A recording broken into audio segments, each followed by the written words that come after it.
अब देखो बच्चों, अब हम आ जाते हैं एक नए टॉपिक पर और ये टॉपिक है prefixes for oxy acids. Okay, तो देखो बच्चों, आपने देखा होगा कि कुछ ऑक्सी एसिड्स के नेम में स्पेसिफिक प्रीफिक्सेस लगे होते हैं, जैसे कि ऑर्थो, मेटा, हाइपो, ठीक है, पायरो, पर ऑक्सी। तो इस तरह के प्रीफिक्सेस कब ऑक्सी एसिड्स के साथ लगाए जाते हैं, ओके, और कब नहीं लगाए जाते, आज हम इसी टॉपिक को डिस्कस करेंगे। ओके, तो फिर स्टार्ट करते हैं और सबसे पहले लेते हैं ऑर्थो प्रीफिक्स, ऑर्थो पूर्व लग्न। तो देखो बच्चों, जब कोई भी ऑक्सी एसिड हो और उसके वन मॉलिक्यूल से H2O को रिमूव कर दें और बना हुआ जो प्रोडक्ट है, ठीक है, डिहाइड्रेशन मींस वाटर के रिमूवल के बाद जो बना हुआ प्रोडक्ट है वो भी एक ऑक्सी एसिड है। तो इस न्यू ऑक्सी एसिड को मींस जो कि डिहाइड्रेशन से बना है, जो ऑक्सी एसिड, उस ऑक्सी एसिड के नेम में मेटा प्रीफिक्स लगाया जाता है। समझ गए ना? और जो पेरेंट एसिड होगा जिससे कि मेटा एसिड बना है, उसका जो पेरेंट एसिड होगा उसके नेम में ऑर्थो प्रीफिक्स लगता है। समझ गए बच्चों कि किसी ऑक्सी अम्ल से जल को निष्कासित कर दें, वाटर मॉलिक्यूल को रिमूव कर दें, तो अब जो एसिड बनेगा डिहाइड्रेशन के बाद, वाटर मॉलिक्यूल के रिमूवल के बाद जो अब एसिड बनेगा उसके नेम में जो है मेटा पूर्व लग्न, मेटा प्रीफिक्स लगेगा। और जो पेरेंट एसिड था, समझ गए ना, उसके नेम में ऑर्थो प्रीफिक्स मींस ऑर्थो पूर्व लग्न लगेगा।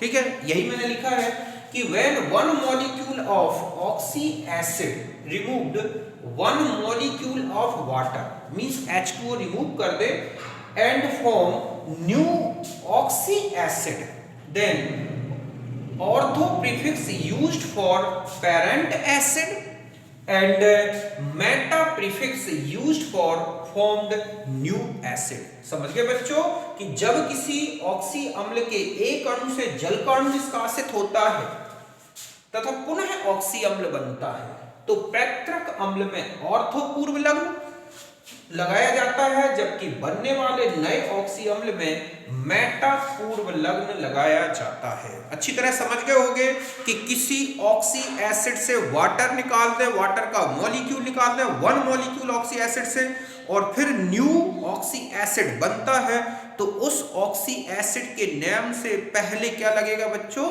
मेटा प्रीफिक्स, और जो पेरेंट एसिड होगा उसके नेम में लगेगा कौन सा प्रीफिक्स? Ortho prefix. ओके, मैं अभी एक एग्जांपल से समझाता हूं, पहले आप इसे नोट करें।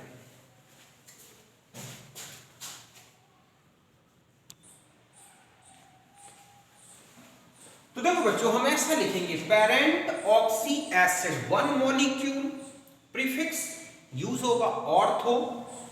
इसमें से जब वाटर मॉलिक्यूल रिमूव हो जाए मींस H2O निकल जाए, तो अब ये जो न्यू ऑक्सी एसिड बना है इसका प्रीफिक्स यूज होगा मेटा। ध्यान रखें, इस एसिड का नेम और इस एसिड का नेम जो ओरिजिनल नेम है वो तो सेम रहेगा, बस उनके प्रीफिक्स बदल जाएंगे। जैसे ये है फॉस्फोरिक एसिड, तो इसमें लगेगा ऑर्थो, क्या लगेगा बच्चों? Ortho phosphoric acid. क्यों? क्योंकि H2O रिमूव हुआ और ये बना फॉस्फोरिक एसिड, उसमें लग गया प्रीफिक्स मेटा। ध्यान रखें कि जो मेटा एसिड होते हैं, ओके, ये हमेशा पॉलीमेरिक फॉर्म में या लीनियर चेन के फॉर्म में होते हैं, और इनकी जो सॉलिड स्टेट होती है बच्चों, मतलब इनकी जो स्टेट होती है वो सॉलिड होती है, और ये पॉलीमेरिक, इसलिए हमें यहाँ पर नंबर ऑफ मॉलिक्यूल्स ज्यादा लेंगे। लेकिन ध्यान रखें, जितना n की वैल्यू होगी उतने ही मेटाफॉस्फोरिक यूनिट पॉलीमराइज्ड होंगे। तो आप समझ रहे हैं कि ये है ऑर्थोफॉस्फोरिक एसिड, तो ये हो गया मेटाफॉस्फोरिक एसिड। ये है बोरिक एसिड, तो इसमें लगा ऑर्थोबोरिक एसिड, तो ये कहलाएगा मेटाबोरिक एसिड। H2O का रिमूवल हो गया, ये भी पॉलीमेरिक फॉर्म में होता है। ऑर्थोसिलिसिक एसिड, इसमें से H2O रिमूव कर दें तो ये बनेगा मेटासिलिसिक एसिड। ओके, तो अब आप समझ गए होंगे कि ऑर्थो कहाँ यूज करना है प्रीफिक्स और मेटा प्रीफिक्स कहाँ यूज करना है। ओके, अब चाहे ये एक एसिड हो या अस एसिड हो, ध्यान रखें अगर उनमें से H2O रिमूव होने के बाद फिर से क्या बन, वन मॉलिक्यूल में से H2O रिमूव होने के बाद फिर से कोई ऑक्सी एसिड बनता है तो उसमें मेटा लगेगा। ओके, यहां तक नोट करें।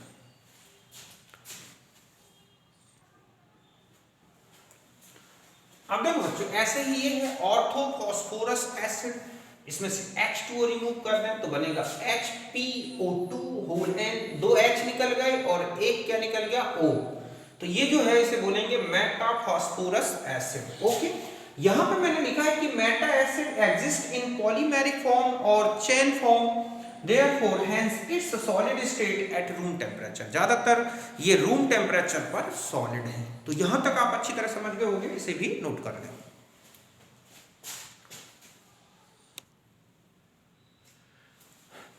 अब देखो बच्चों, यहां H2SO4 से एक H2O का रिमूवल हो रहा है और बन रहा है SO3, तो इसे हम मेटा ऑक्सी एसिड नहीं बोल सकते। क्यों?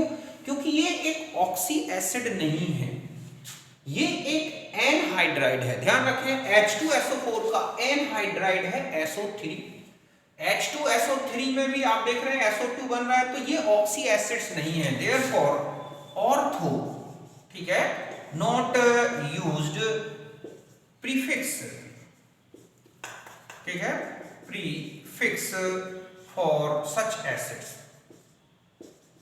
सच एसिड्स। ध्यान रखें, हम ऑर्थो सल्फ्यूरिक एसिड या ऑर्थो सल्फ्यूरस एसिड ऐसा टर्म यूज नहीं करेंगे इनके लिए। क्यों? क्योंकि ये ऑक्सी एसिड्स नहीं है, भले इनमें से एक H2O का मॉलिक्यूल रिमूव हो रहा है, बल्कि हम इन्हें क्या बोलेंगे बच्चों, एनहाइड्राइड ऑफ ऑक्सी एसिड।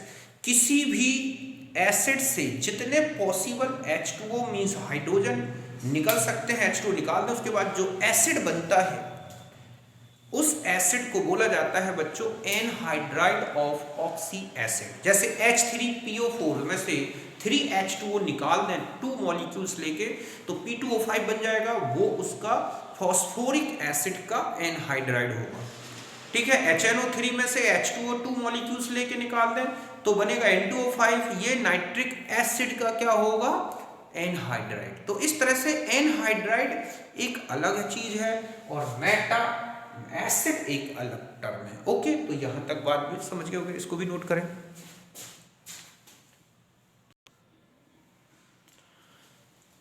अब देखो बच्चों, अब हम आ जाते हैं पायरो प्रीफिक्स के बारे में। पायरो प्रीफिक्स, बल्कि हम यहां लिखेंगे पायरो प्रीफिक्स। ओके, समझ गए बच्चों, पायरो अनुपूर्व लग्न, पूर्व लग्न, तो ये क्या होता है। तो देखो बच्चों, जब ऑक्सी एसिड लिया जाए और उसके 2 मॉलिक्यूल में से 1 मॉलिक्यूल H2O को रिमूव कर दें, तो अब जो न्यू एसिड फॉर्म्ड होगा उस एसिड के नेम से पहले पायरो प्रीफिक्स लगेगा। फिर से सुने, ऑक्सी एसिड के 2 मॉलिक्यूल में से एक मॉलिक्यूल क्या करते हैं बच्चों, 2 मॉलिक्यूल्स में से 1 मॉलिक्यूल वाटर को रिमूव कर दें, तो अब जो न्यू एसिड बनेगा और वो ऑक्सी एसिड है, तो उस ऑक्सी एसिड के नेम में पायरो प्रीफिक्स लगेगा।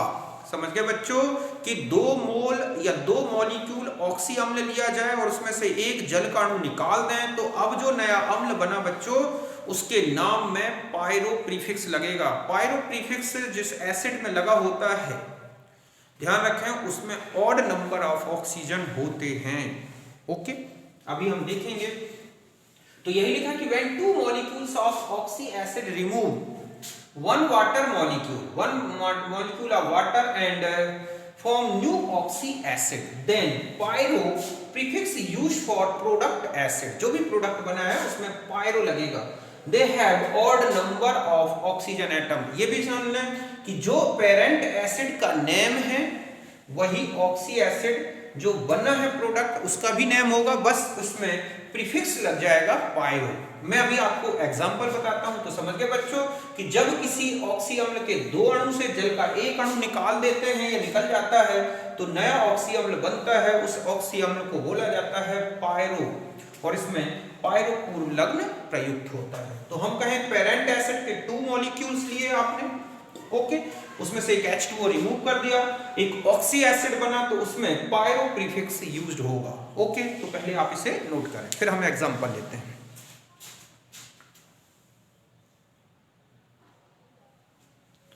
अब देखो बच्चों, ये लिखा है जैसे सल्फ्यूरिक एसिड, ओके, तो हमने इसके 2 मोल्स लिए हैं और इसमें से एक H2O रिमूव कर दिया, तो बना H2S2O7, तो हम इसे बोलेंगे पायरोसल्फ्यूरिक एसिड। आप देख रहे हैं 7 ऑक्सीजन है, H3PO4, तो H4P2O7, तो ये है फास्फोरिक एसिड, तो ये होगा पायरोफॉस्फोरिक एसिड। ये है बोरिक एसिड, तो इसमें से H2O रिमूव कर देंगे तो बन जाएगा पायरोबोरिक एसिड, और ये था बोरिक एसिड।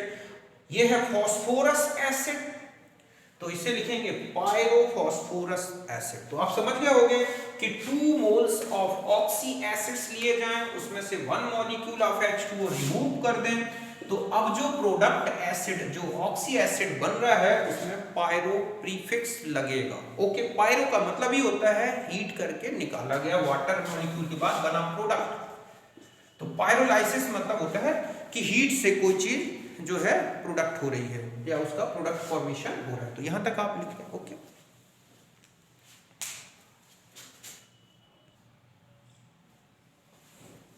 अब देखो बच्चों, अब हम आ जाते हैं हाइपो प्रीफिक्स, हाइपो पूर्व लग्न। तो अब आता है कि ये कब यूज करें। तो देखो बच्चों, किसी भी एलिमेंट का, ठीक है, नॉन मेटेलिक एलिमेंट का जब कोई अस एसिड बनता है, जैसे chlorous acid, phosphorus acid, nitrous acid, sulphurous acid, जब किसी भी एलिमेंट का अस एसिड हो और उसमें से आप एक ऑक्सीजन कम कर दें, मतलब रिमूव कर दें, तो अब जो प्रोडक्ट एसिड बनेगा ना बच्चों, उस एसिड का जो प्रीफिक्स होगा वो हाइपो होगा। समझे? अस एसिड में से ऑक्सीजन को रिमूव कर दो तो बने हुए नए जो ऑक्सी एसिड है उसका प्रीफिक्स हाइपो यूज होता है। यही मैंने लिखा है कि when one oxygen removed from ous acid then product oxy acid is called hypo acid. In this acid central atom shows lowest oxidation state. इसमें लोवेस्ट होगी, जैसे क्लोरीन की +1 +3 +5 +7 है, तो +1 स्टेट में हाइपो एसिड बनता है उसका। ओके, तो यहां पर मैंने ये लिखा बच्चों कि जब अस ऑक्सी अम्ल से एक ऑक्सीजन निकाल देते हैं तो बने ऑक्सी अम्ल को बोलते हैं हाइपो एसिड। इसमें केंद्रीय परमाणु की न्यूनतम ऑक्सीकरण अवस्था होती है। जैसे अस एसिड पेरेंट एसिड है, ऑक्सीजन आपने कम कर दिया, बनेगा हाइपो ऑक्सी एसिड। सपोज ये है H3PO3 फास्फोरस एसिड, ऑक्सीजन कम कर दें, बनेगा H3PO2, इसे बोलेंगे हाइपो फास्फोरस एसिड। ठीक है, इसी तरह से देखो और भी एग्जांपल में 1-2 बता देता हूं आपको। ये है HClO2, इसे हम क्या बोलते हैं बच्चों? Chlorous acid. ओके, यहां से हम एक ऑक्सीजन रिमूव कर दें, बन जाएगा HClO, तो हम इसे लिखेंगे हाइपो क्लोरस एसिड। ठीक इसी तरह से ये है HNO2, इसे बोलते हैं क्या बच्चों? Nitrous acid. आप इसमें से एक ऑक्सीजन रिमूव कर दें तो ये 2 मोल लिया जाता है, तो बन जाएगा H2N2।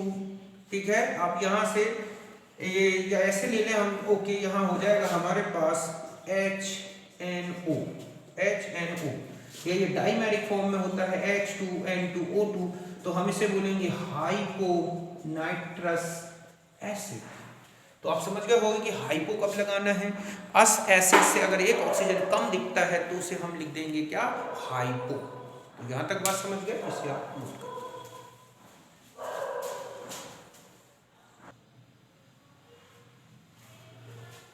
अब देखो बच्चों, एक और आता है एक एसिड और अस कब लगता है।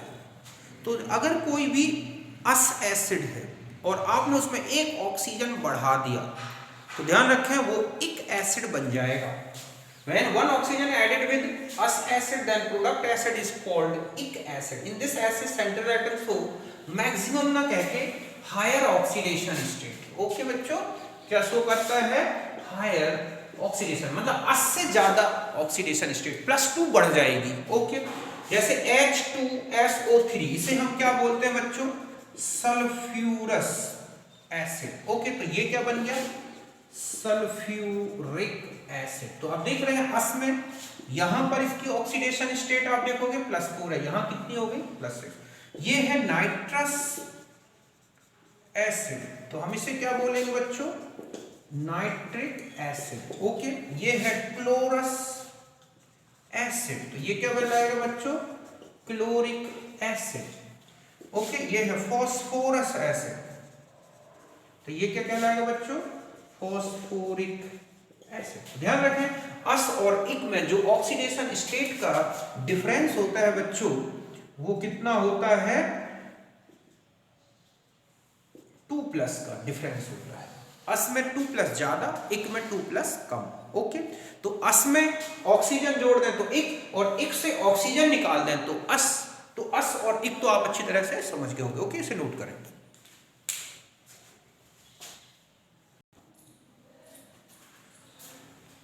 अब देखो बच्चों, एक टर्म आता है पर ऑक्सी एसिड और पर एसिड।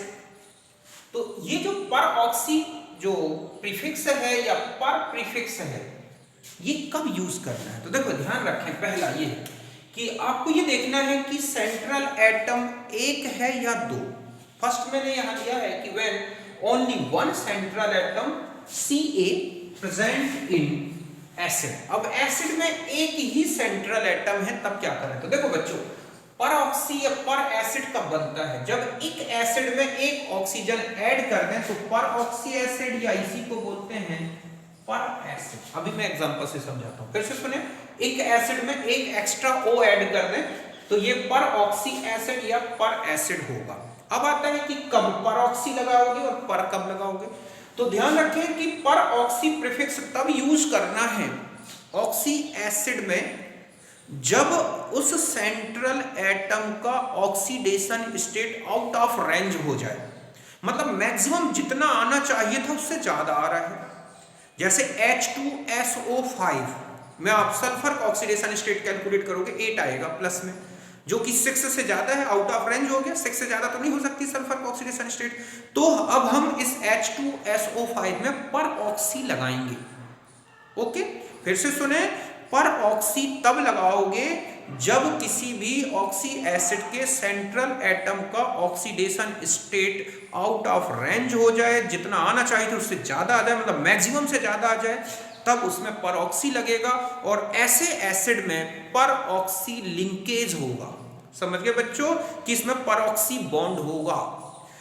और अगर ऐसा होता है कि हम उसमें एक एसिड में O ऐड कर देते हैं और उसका सेंट्रल एटम का oxidation state out of range नहीं होता, जो होना चाहिए है वो लिमिट में है, तो ध्यान रखें उसमें केवल पर एसिड लगेगा और उसमें पर ऑक्सी लिंकेज नहीं होगा। ओके, मैं अभी एग्जांपल से बताता हूं तो समझ गए बच्चों। ये लिखा है पर oxy prefix used when oxidation state of central acid, central atom sorry, okay, central atom is out of range, जितनी आनी चाहिए मैक्सिमम उससे ज्यादा आ रही, देन कंटेन पर ऑक्सी लिंकेज इन एसिड। तो ऐसे में पर ऑक्सी यूज करोगे और उसमें पर ऑक्साइड लिंकेज होगी, कितनी हो सकती है वो मैं अलग से एक फार्मूला बता दूंगा। एंड पर prefix used when oxidation state of central atom is not out of range, जब आउट ऑफ रेंज में नहीं है तब पर एसिड लगेगा और इसमें कोई पर ऑक्सी लिंकेज नहीं होगा। ओके, तो पहले से नोट करें।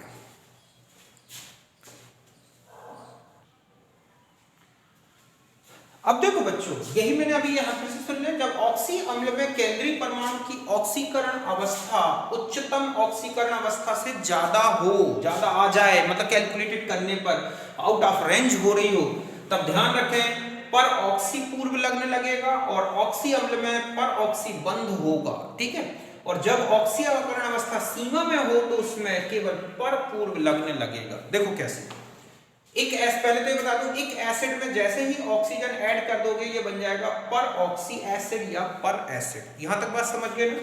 जैसे H2SO4 है, हम इसे बोलते हैं सल्फ्यूरिक एसिड। ऑक्सीडेशन स्टेट कितनी है इसकी, कैलकुलेटेड भी करें और जो एक्चुअल है वो +6 है। ओके, आपने एक ऑक्सीजन ऐड कर दिया, अब हो गया ये H2SO5। यहां पर अगर आप ऑक्सीडेशन स्टेट कैलकुलेटेड करते हैं ऑक्सीडेशन नंबर रूल से, तो यहां आएगी +8, जो कि आउट ऑफ रेंज है। इतनी तो नहीं हो सकती, सल्फर की मैक्सिमम कितनी हो सकती है बच्चों, +6। तो इसमें हम लिखेंगे पर ऑक्सी सल्फ्यूरिक एसिड, और ऐसे में इसमें पर, जैसे ये है कि पर ऑक्सी मोनोसल्फ्यूरिक एसिड या पर मोनोसल्फ्यूरिक एसिड लिखा होता है, एक्चुअली में पर ऑक्सी सल्फ्यूरिक एसिड ही लगेगा।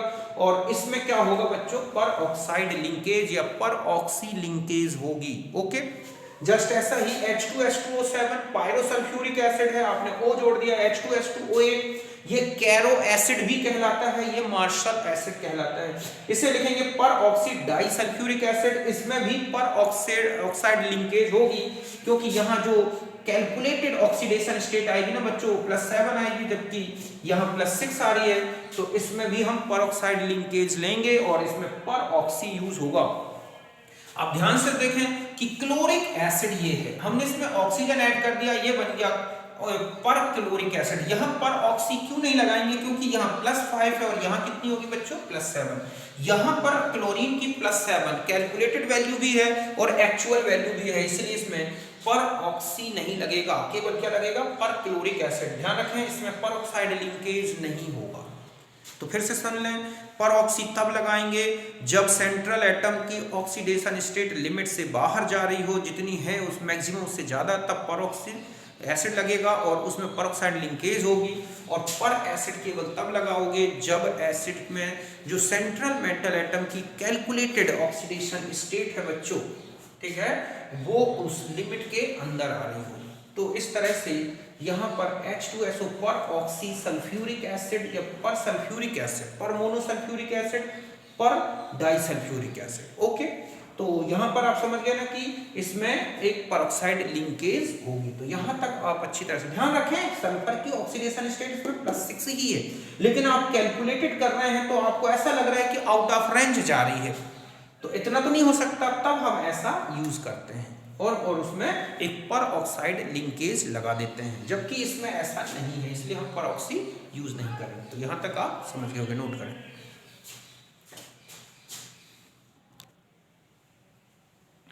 अब देखो बच्चों, अब आता है कि पर ऑक्साइड लिंकेज कितने होंगे किसी मॉलिक्यूल में जिसमें पर ऑक्सी लगा हुआ है, तो उसमें कितने पर ऑक्साइड लिंकेज हो सकते हैं, इसको हम कैसे कैलकुलेट करें वो मैं फॉर्मूला बता रहा हूं। तो डिटर्मिनेशन कैसे करें, तो पहला है कि व्हेन वन सेंट्रल एटम, केवल एक ही सेंट्रल एटम हो, समझ गए बच्चों, जब एक केंद्रीय परमाणु हो, तब आपको कैसे कैलकुलेट करना है। तो देखो बच्चों, ये होता है number of peroxide linkage equal to 1/2 calculated oxidation state of central atom, ठीक है।